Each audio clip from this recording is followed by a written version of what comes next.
ሰላም፣ እንኳን ደህና መጣችሁ። ስሜ ሐረግ እባላለሁ። በዚህ ክፍል ውስጥ ከስነ ልቦናዊ ውጥረት ለመላቀቅ የሚረዱንን ተጨማሪ ዘዴዎችን ለመማር ከእናንተ ጋር አብሬ እቆያለሁ። እንደተለመደው ይህ ብሮድካስት የስነ ልቦናዊ ምክር ምትክ እንዳልሆነ አስታውሳለሁ። 5ቱን ክፍሎች ከጨረሳችሁ በኋላም በዕለት ተዕለት ሕይወታችሁ ላይ ተጽዕኖ በሚያሳድሩ አስቸጋሪ ሐሳቦችና ስሜቶች እየተሰማችሁ ከሆነ እና እንዴት መቋቋም እንዳለባችሁ ካላወቃችሁ ለአእምሮ ጤና ድጋፍና ራስን ከማጥፋት ለመከላከል በ1564 ላይ የሚገኘውን የብሔራዊ የሕይወት አድን መስመር ይደውሉ። ይህ አገልግሎት በአሁኑ ጊዜ በእንግሊዝኛና በአረብኛ ቋንቋዎች ብቻ ይገኛል። ባለፉት ክፍሎች የተማርነውን እናስታውስ።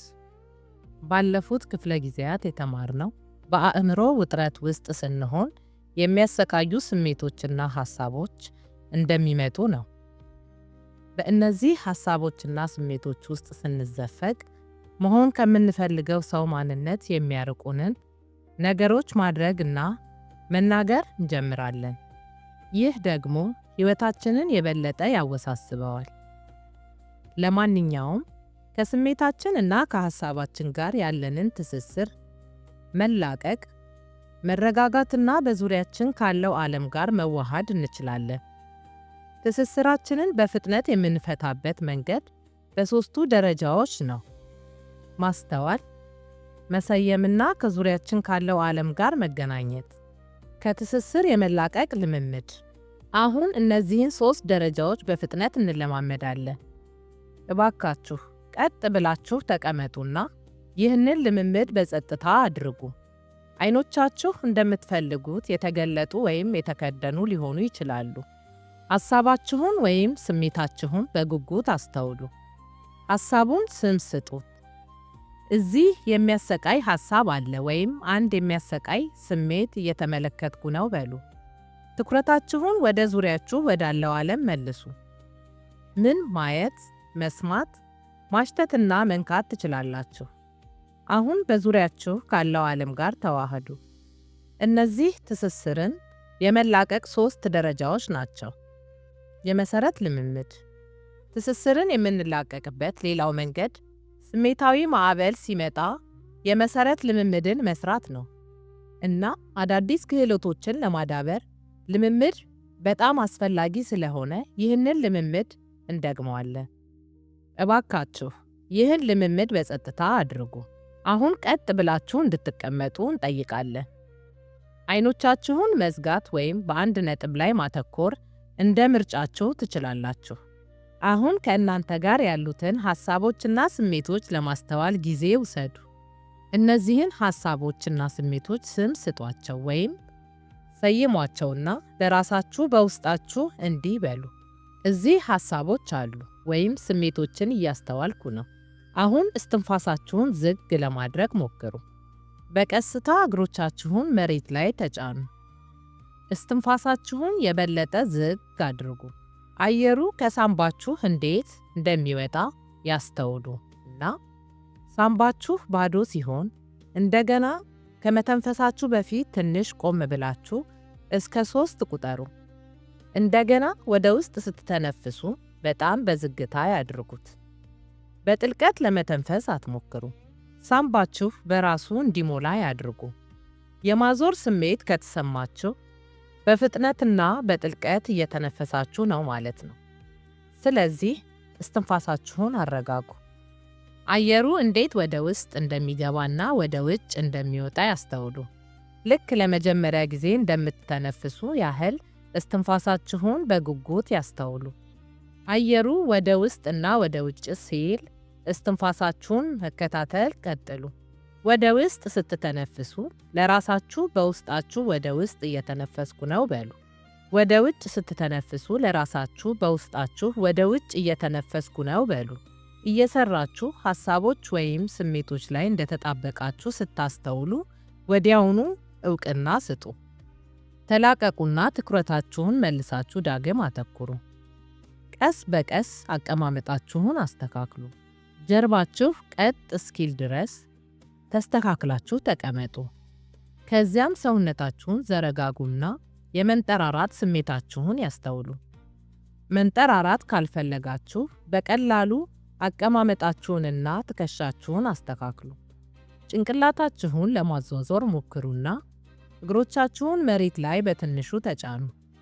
አይኖቻችሁን እና ጆሮቻችሁን በተቻለ መጠን ክፈቱና በዙሪያችሁ ወዳለው ቦታ ተመልከቱ። ማየት የምትችሏቸውን 5 ነገሮች ያግኙ። እጆቻችሁን በቀስታ ክፈቱና ጣቶቻችሁን በጉልበቶቻችሁ ወይም በመቀመጫችሁ ላይ አንቀሳቅሱ። በጣቶቻችሁ ስር የሚሰማችሁን አስተውሉ። አሁን በዙሪያችሁ ያሉትን ነገሮች ሁሉ በጉጉት ተመልከቱ። ማንኛውንም መስማት፣ ማየት፣ መንካት፣ መቅመስ ወይም ማሽተት የምትችሉትን። ስለ እሴቶች ማስታወስ። እናስታውስ፣ በአልጋ ላይ ሆነን እንቅልፍ ማጣት ካስቸገረን ይህን ያደረግነውን ልምምድ መለማመድ፣ ራሳችንን ማንጠራራት፣ በቀስታ መተንፈስና በአተነፋፈሳችን ላይ ማተኮር እንችላለን። እናስታውስ፣ የመሰረት ወይም የመረጋጋት ዋና ዓላማ እንደ ራሳችን እሴቶች እንድንኖርና መሆን የምንፈልገውን ሰው ለመሆን እንድንቀርብ መርዳት ነው። ባለፈው ክፍለ ጊዜ ለእናንተ በጣም አስፈላጊ የሆኑትን የግል እሴቶች ማስታወስ እንችላለን? ለጥቂት ደቂቃዎች በጸጥታ አስቡባቸው። ዓላማችን የግል እሴቶቻችሁ እጆቻችሁን፣ እግሮቻችሁን፣ የምትጠቀሙባቸውን ቃላትና የምትናገሩበትን መንገድ የሚመሩ መሆናቸውን ማረጋገጥ ነው። በእርግጥ አሁን ልታሳኳቸው የማትችሏቸው ብዙ ግቦች አሉ እና ልትፈቷቸው የማትችሏቸው ብዙ ችግሮችና አስቸጋሪ ሁኔታዎችም አሉ። ነገር ግን በውጥረት ውስጥ ስትሆኑ እንደ ራሳችሁ እሴቶች መመራትና መሆን የምትፈልጉት ሰው መሆን የተሻለ መሆን ትችላላችሁ።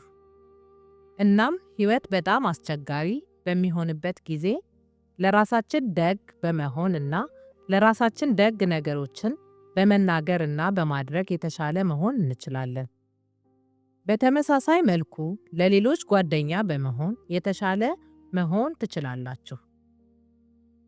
ባለፈው ክፍል ለማንኛውም አስቸጋሪ ሁኔታ 3 አማራጮች እንዳሉን ተምረናል። አማራጭ 1 ሁኔታውን ሙሉ በሙሉ መተው ነው። ነገር ግን ይህ ሁል ጊዜ በሁሉም ሁኔታዎች የሚቻል አይደለም።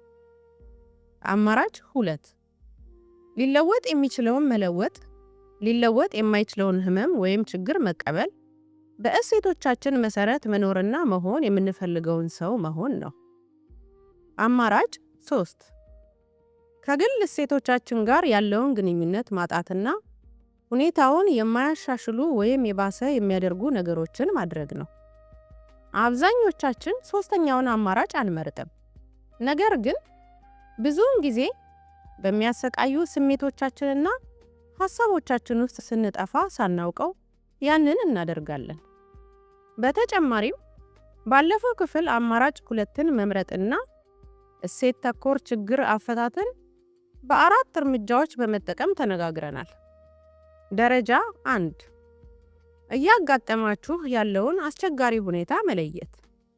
ደረጃ 2 በዚያ ሁኔታ ውስጥ ለእናንተ በጣም አስፈላጊ የሆኑትን 2 ወይም 3 እሴቶችን ማሰብ።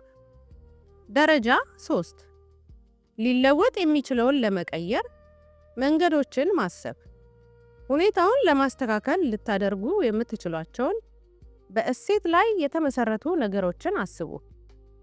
ደረጃ 4 ከሁሉም አማራጮች መካከል ማድረግ የምትችሉትን አንድ ነገር መምረጥና ማከናወን። በዛሬው ክፍል የምንማረው ተጨማሪ እርምጃ አለ። ስለዚህ ችግሮችን ለመፍታት ልንወስደው የሚገባን አንድ ተጨማሪ እርምጃ አለ። ይኸውም አንድን ድርጊት ከፈጸምን በኋላ ስለዚያ ድርጊት ማሰብና ውጤታማ መሆኑን መገምገም አለብን። በዚህ ላይ ለማሰብ ጊዜ ውሰዱ።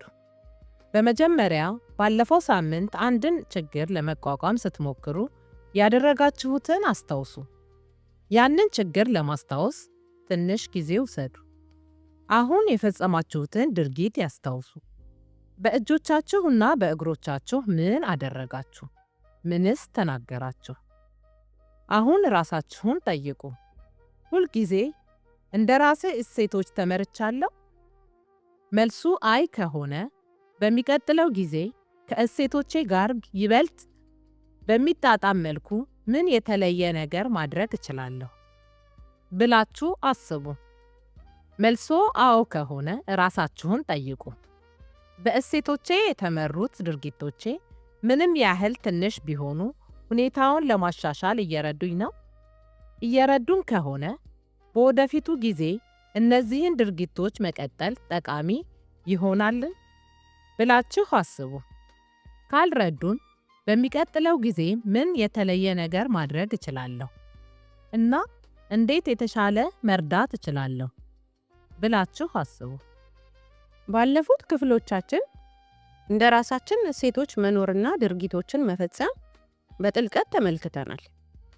ግን የማንቀይረውን ህመም መቀበልስ? ይህ ብዙውን ጊዜ ህመም፣ ኪሳራ፣ ቁጣ፣ ፍርሃት፣ ሐዘን፣ እፍረት፣ የጥፋተኝነት ስሜትና ሌሎች ብዙ ስሜቶችን ያካትታል። በተፈጥሮ ማንም ሰው ህመምን አይወድምና አንፈልገው። ነገር ግን ቀደም ብለን እንዳየነው ልንርቃቸው ወይም ልናስወግዳቸው የምንሞክራቸውን ነገሮች ብዙውን ጊዜ ከእሴቶቻችን ያርቁናል ወይም ህይወታችንን የከፋ ያደርጉታል። በአእምሮ ውጥረት ውስጥ ስንሆን የሚያሰቃዩ ስሜቶቻችንና ሐሳቦቻችንን ለማስወገድ መሞከር የተለመደ ምላሽ ነው። ለምሳሌ የደረሰውን ነገር ላለማሰብ በመሞከር ጥሩ ስሜት እንዲሰማን ልንጥር እንችላለን። አልኮል መጠጣት ወይም ሱስ የሚያስይዙ ንጥረ ነገሮችን መጠቀም፣ ሰዎችን አለማግኘት ወይም ቀኑን ሙሉ በአልጋ ላይ መቆየት። ይህን ጥያቄ አስቡበት። ሰዎች የሚያሰቃዩ ስሜቶችና ሐሳቦችን ለማስወገድ ብዙውን ጊዜ የሚያደርጓቸውን ሌላ ምን አይነት ነገሮች ናቸው? እነዚህ ዘዴዎች በመጨረሻና በረጅም ጊዜ ውስጥ ሌሎችን ችግሮችን ያስከትላሉ። ሰዎችን የምታረቁ ከሆነና ቀኑን ሙሉ ብቻችሁን የምትሆኑ ከሆነ የበለጠ ሐዘን ሊሰማችሁ ይችላል። መጥፎ ስሜትን ለመርሳት አልኮል የምትጠጡ ወይም ሱስ የሚያስይዙ ንጥረ ነገሮችን የምትጠቀሙ ከሆነ የጤና ችግሮች፣ ከቤተሰቦቻችሁ ጋር ችግሮች ወይም የገንዘብ ችግሮች ሊያጋጥማችሁ ይችላሉ። ችግሩ እነዚህ አብዛኞቹ ዘዴዎች ሕይወታችሁን በረጅም ጊዜ ሂደት የከፋ ያደርጉታል እናም መሆን ከምትፈልጉት ሰው ያርቋችኋል። ስለዚህ ለዚህ ህመም ምላሽ ለመስጠት አዲስ መንገድ እንመረምራለን። የህመም ምላሽ ልምምድ። ይህንን አዲስ ለህመም ምላሽ የመስጠት መንገድን ለማብራራት የሚረዷችሁን ልምምድ እንድታደርጉ ጠይቃለሁ። ይህ ልምምድ ህመምን ወደ ኋላ መግፋት ጉልበታችንን እንዴት እንደሚያሟጥጥና አስፈላጊ ነገሮችን ለማድረግ እንዴት ከባድ እንደሚያደርግብን ያሳያል። እንዲሁም ህመምን መዋጋት ስናቆምና ወደ ኋላ መግፋት ስናቆም ብዙውን ጊዜ የእረፍት ስሜት እንደሚሰማን ያሳየናል። አንዳንዶቻችሁ ልምምዱ መጀመሪያ ላይ ትንሽ እንግዳ ሆኖ ልታገኙት ትችላላችሁ። እናም ካልፈለጋችሁ ልምምዱን እንድታደርጉት እንደማትገደዱ አስታውሱ። ያም ሆኖ አብዛኞቻችሁ ሰዎች ለህመም ምላሽ የመስጠት አዲሱን መንገድ ለመረዳት ስለሚረዳቸው ለመሞከር እንደምትጥሩ ተስፋ እናደርጋለን። አንድ ባዶ ወረቀት እንድታዘጋጁ ፈልጋለሁ። ይህ ወረቀት ሐሳቦቻችሁና ስሜቶቻችሁ እንደሆኑ አድርጋችሁ አስቡ። በሁለቱም እጆቻችሁ አጥብቃችሁ ያዙት። ከፊት ለፊታችሁ ለእናንተ አስፈላጊ የሆኑ ነገሮች ሁሉ እንዳሉ አስቡ። ማለትም የምትወዷቸው ሰዎችና የምትወዳቸው ተግባራት እንዲሁም እያጋጠሟችሁ ያሉ ችግሮችና ተግዳሮቶች እና ልታደርጓቸው የሚገቡ ሁሉም አስፈላጊ ተግባራት ናቸው። አሁን ወረቀቱን በሁለቱም እጆቻችሁ አጥብቃችሁ ያዙት እና በተቻላችሁ መጠን ከእናንተ አርቁት።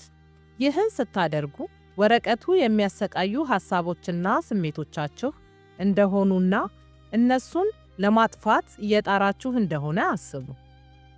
እጆቻችሁን በተቻለ መጠን ዘርግታችሁ ወደፊት በመግፋት ቀጥሉ። ስታርቋቸው 3 ነገሮችን አስተውሉ። እያደረጋችሁ ያላችሁት ነገር በጣም አድካሚ ነው አይደል?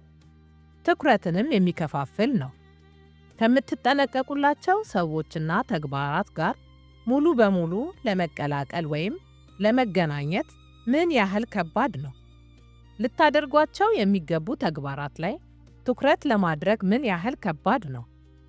ለማስወገድ እየሞከራችሁ ሳላችሁ ራሳችሁን እሴቶች ለመመራት ምን ያህል ከባድ ነው?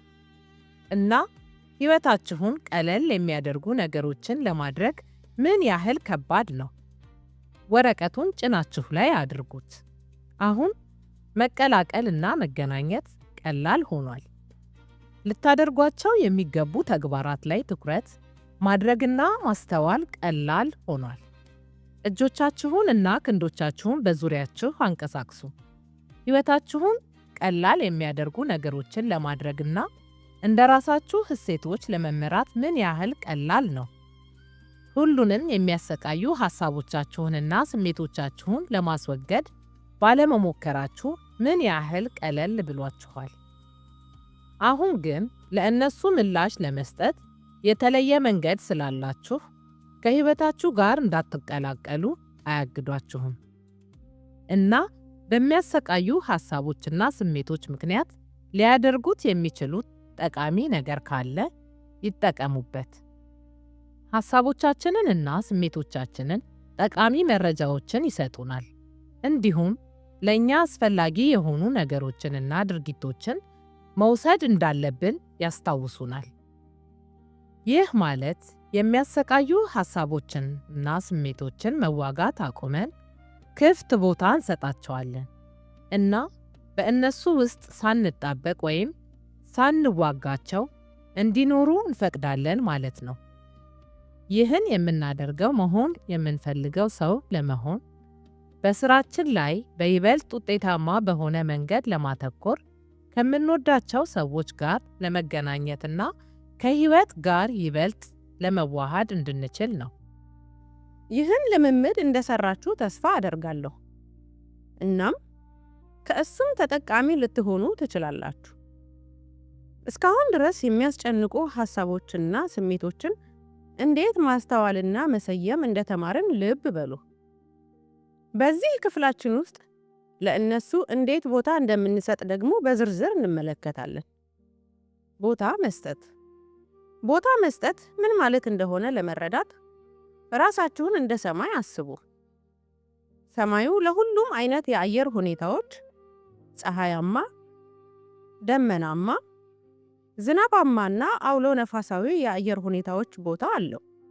በሚቀጥለው ልምምድ ውስጥ ስሜታችን እንደ አየር ሁኔታ ሲሆን እኛም እንደ ሰማይ እንደሆንን እናስባለን።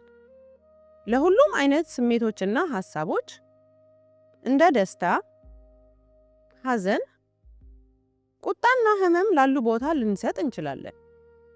እንግዲህ ይህንን ቦታ እንዴት ልንሰጥ እንችላለን? ያድምጡ። የሚያሰቃዩ ሐሳቦችና ስሜቶችን ከመዋጋት ይልቅ ቦታ መስጠት 3 ቀላል እርምጃዎችን ይጠይቃል። ማስተዋል፣ መሰየምና ቦታ መስጠት። የመጀመሪያዎቹን 2 እርምጃዎች ማስተዋልና መሰየምን ከዚህ በፊት ተምራችኋል። ለሶስተኛው እርምጃ ቦታ መስጠት፣ ሰማይንና የአየርን ሁኔታን ማሰብ ጠቃሚ ነው። የአየር ሁኔታው ምንም ያህል የከፋ ቢሆን፣ ለምሳሌ ትልልቅ አውሎ ነፋሶች፣ ኃይለኛ ነፋሶች፣ ከፍተኛ ቅዝቃዜ ወይም ከፍተኛ ሙቀት ቢኖር፣ ሰማዩ ለአየር ሁኔታው ቦታ ይሰጣልና አይጎዳ። ፈጥኖም ይሁን ዘግይቶ የአየር ሁኔታው ይለወጣል። ስሜቶቻችን እና ሐሳቦቻችንም እንደ አየር ሁኔታ ናቸው። ያለማቋረጥ ይለወጣሉ። እኛም እንደ ሰማይ መሆን እንደምንችል እና በጣም የከፋ ለሆነው የአየር ሁኔታ እንኳን ሳይጎዱ ቦታ መስጠት እንደምንችል መማር እንችላለን። ይህ በጣም አስፈላጊ ስለሆነ አሁን ቦታ ለመስጠት እነዚህን 3 እርምጃዎች ደግማቸዋለሁ። ደረጃ 1 ህመምዎን በጉጉት ያስተውሉ። ደረጃ 2 ህመምዎን ስም ይስጡት። ለምሳሌ እዚህ የሚያሰቃይ የሐዘን ስሜት አለ ይበሉ። ደረጃ 3 ቦታ ይስጡ። የሚያሰቃዩ ሐሳቦችና ስሜቶችን እንደ የአየር ሁኔታ ያስቡ እና እርስዎ ሰማዩ ኖት።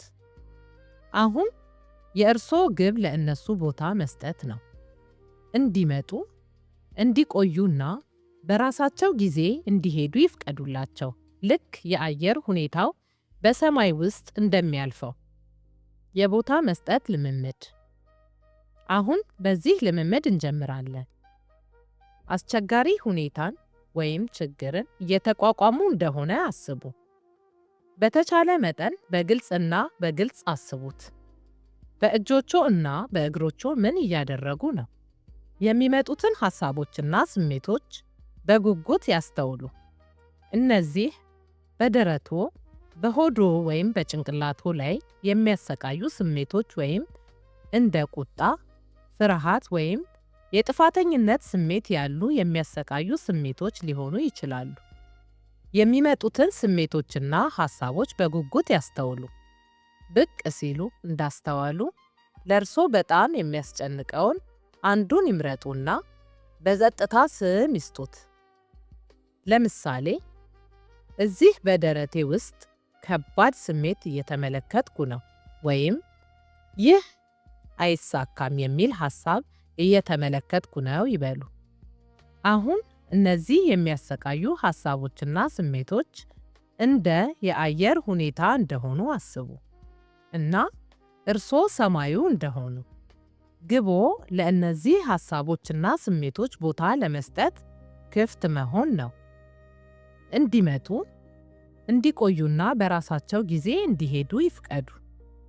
ልክ የአየር ሁኔታው በሰማይ ውስጥ እንደሚያልፈው ሁሉ በእርሶ ውስጥ እንዲያልፍ ይፍቀዱላቸው።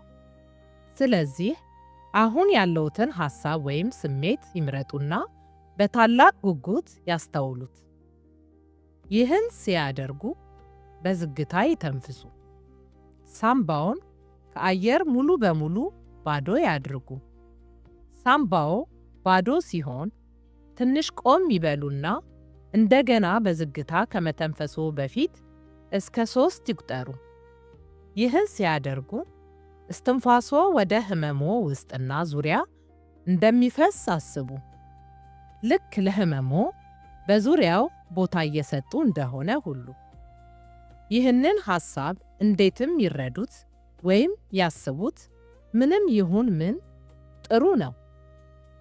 ይህን ለማድረግ ትክክለኛ ወይም የተሳሳተ መንገድ የለም። ሐሳቡን በቀላሉ በዝግታ መተንፈስና ሳምባውን ሙሉ በሙሉ ባዶ ማድረግ ነው። ይህን ሲያደርጉ ለህመሞ ቦታ የመስጠት ስሜትና ለእነዚህ የሚያሰቃዩ ሐሳቦችና ስሜቶች ክፍት የመሆን ስሜት ያገኛሉ። እነዚህ የሚያሰቃዩ ሐሳቦችና ስሜቶች ምንም እንኳን ባይወዷቸውምና እንዲኖሩ ባይፈልጉም እንዲቆዩ መፍቀድ እንደሚችሉ ይመልከቱ።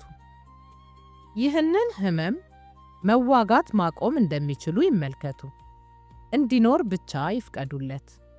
ብዙ ሰዎች ይህ መጀመሪያ ላይ ከባድ ሆኖ ሊያገኙት ይችላሉ። ለዚህም የሚረዳ ሌላ ልምምድ አለ። የህመም ምላሽ ንጽጽር ልምምድ። እጆችዎን ከፊት ለፊትዎ ያድርጉ። ጭኖ ላይ እንዲያርፉ ይፍቀዱላቸው። እጆችዎ በመዳፎ ላይ እንዲሆኑ ያድርጉ። እንደ ክፍት መጽሐፍ ገጾች ጎን ለጎን ተነካክተው ይቆዩ።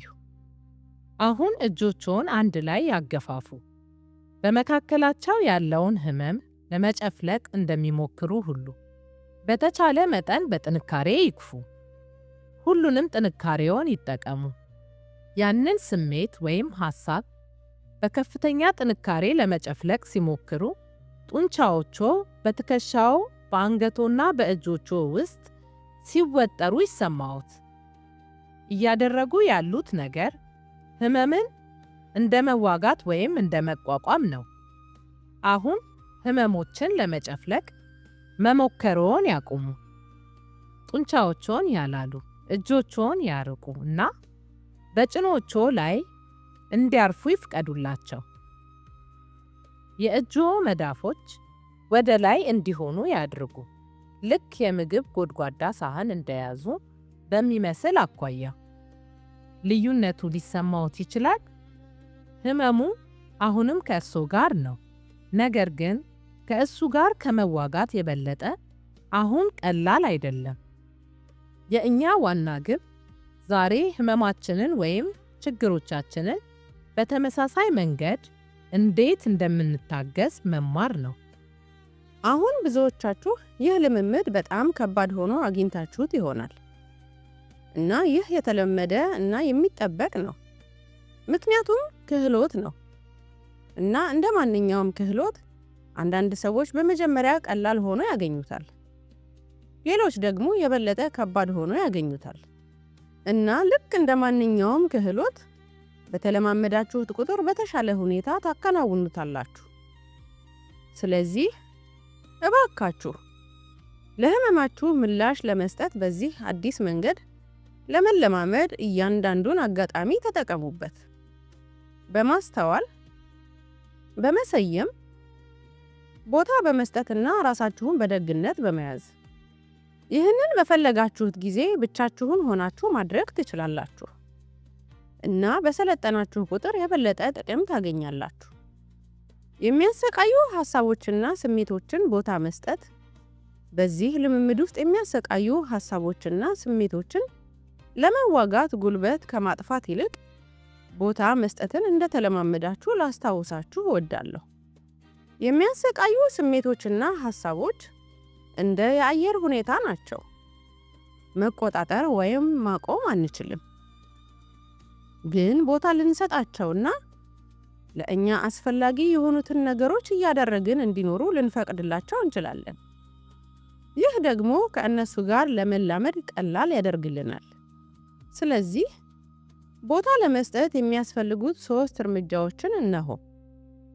ደረጃ 1 የሚያሰቃይ ሐሳብን ወይም ስሜትን ያስተውሉ። ይህንን ሐሳብ ወይም ስሜትን በሰውነቱ ውስጥ የት እንደሚሰማዎት ያስተውሉ። ደረጃ 2 ሐሳቡን ወይም ስሜቱን ይህ የሚያሰቃይ ሐሳብ ነው ወይም ይህ የሚያሰቃይ ስሜት ነው በማለት ይሰይሙት።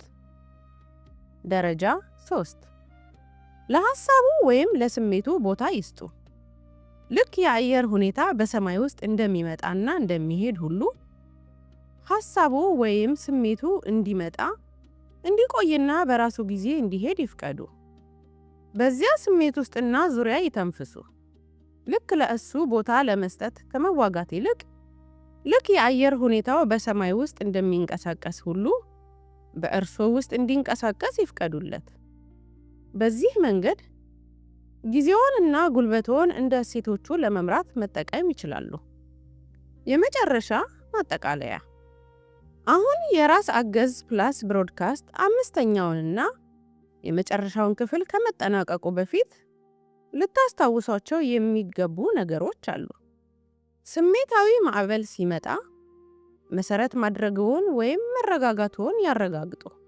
ደግማችሁ መላቀቅ አለባችሁና ለሚያሰቃዩ ስሜቶችና ሐሳቦች ቦታ ስጡ። በሌሊት መተኛት ካልቻላችሁ በዝግታ ተንፍሱና በአተነፋፈሳችሁ ላይ ትኩረት አድርጉ። በየቀኑ ጠዋት ከመነሳቱ በፊት በዚያ ቀን ለመኖር የሚፈልጓቸውን 2 ወይም 3 እሴቶችን ለማስታወስ ትንሽ ጊዜ ይውሰዱ። በቀን ውስጥ እንደ ራሳችሁ የግል እሴቶች ለመመራት ቀላል መንገዶችን ያገኙ። በተለይም ራስዎን ጓደኛ ለማድረግ በደግነትና በአሳቢነት ከራስዎ ጋር ለመገናኘት እድሎችን ይፈልጉ። እናም እንደ ራሳችሁ እሴቶች እየኖራችሁ እንዳላችሁ ባወቃችሁ ቁጥር ለራሳችሁ እውቅና ስጡና መሆን የምንፈልገውን ሰው ማንነት ነኝ በሉ። ራስዎን ጓደኛ ያድርጉ። ደግነት የጎደላቸው ሐሳቦችን ይላቀቁ። የሚረዳ ከሆነ ለራስዎ ደግ ቃላትን ይናገሩ። ለሚያሰቃዩ ሐሳቦችና ስሜቶች ቦታ ስጡ እና ህመምዎንና ችግሮን እንደ ሰው የመሆን ተፈጥሯዊ አካል አድርገው ይገንዘቡ። ችግሮቹን ለመፍታት እሴቶቹን በተቻለ መጠን ይጠቀሙ። አስቸጋሪ ሁኔታዎች ሲያጋጥሙት ሊለወጥ የሚችለውን ይቀይሩ። ሊለወጥ የማይችለውን ህመም ይቀበሉ እና የገለጹትን የግል እሴቶቹን ይከተሉ እና ይህንን ለራስዎ ደጋግመው ያስታውሱ። የሚያደርጉት እያንዳንዱን ድርጊት ምንም ያህል ትንሽ ቢሆን ጠቃሚ ነው። ከዚህ ብሮድካስት ጋር አብሮ በሚገኘው ሊንክ ላይ የሚገኘውን መመሪያ በመደበኛነት ማጥናት ጠቃሚ ሆኖ ሊያገኙት ይችላሉ። ይህም በዚህ ብሮድካስት የተማራችኋቸውን ጠቃሚ ክህሎቶች ለማስታወስ ነው። በመጽሐፉ መጨረሻ ላይ የራስ አገዝ ትምህርት ዋና ክህሎቶችን ማጠቃለያ ያገኛሉ እና ልምምድ ምን ያህል አስፈላጊ እንደሆነ ልንገራችሁ። እነዚህን ክህሎቶች በተጠቀማችሁ መጠን እነሱን በማከናወን የላቃችሁ ትሆናላችሁ። በመጨረሻም ይህንን ብሮድካስት ለማዳመጥ በልምምድ ለመሳተፍና በህይወታችሁ ውስጥ ትልቅ ለውጥ ሊያመጡ የሚችሉትን እነዚህን ሁሉ ትናንሽ እርምጃዎችን ለመራመድ ጊዜ ስለወሰዳችሁ በጣም እናመሰግናለን። እናም በህይወታችሁ ቀጣይ ጉዞ ውስጥ መልካም ዕድል እንመኛለን። ለምሳሌ ቤተሰባችንን መመገብ በማንችልበት ጊዜ፣ ከመጥፎ ሰው ጋር በምንኖርበት ጊዜ፣ የጤና ጥበቃ ወይም ትምህርት ቤቶች በሌሉበት ማህበረሰብ ውስጥ በምንኖርበት ጊዜ ወይም ቤታችንን ለመልቀቅ ስንገደድ። ይህ ቢሆንም አንዳንድ ጊዜ የስነ ልቦና ጫና እንደ ወደፊት ፍርሃትና ስጋት ካሉ ትናንሽ ችግሮች ጋር ይያያዛል። ይህ ቢሆንም አንዳንድ ጊዜ የስነ ልቦና ጫና እንደ የወደፊት ፍርሃትና ስጋት ካሉ ትናንሽ ችግሮች ጋር ይያያዛል።